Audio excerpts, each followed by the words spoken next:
Yolg'on gapirayotgan odam bugungi kunda eng yaxshi odam bo'lib qoldi. Yolg'on gapira olmaydigan odamni ustidan kuladigan bo'lib qoldik. Yolg'on juda ko'p bo'lyapti, birodarlar. Bir-birini aldab ketish juda ko'p bo'lyapti. Payg'ambarimiz sollallohu alayhi va sallamdan so'rashdi: "Ey Allohning rasuli, ummatingizning ichida sharob ichadiganlari bo'ladimi?" Bo'ladi. Bo'ladi. Jinoyatchilari bo'ladimi? Bo'ladi. Yolg'onchisi-chi deyishdi. Payg'ambarimiz alayhissalom yonboshlagan hollardan turib o'zlarini haybatlarini to'g'rilab aytdilarki, ummatimning ichida yolg'onchisi bo'lmaydi dedilar.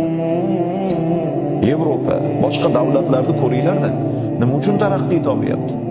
Nima uchun rivojlanyapti? Jamiyatida birodarlar, yolg'on yo'q. Birovning haqqini urib qolish yo'q. Shuning uchun Alloh taolo dunyosiga baraka beryapti.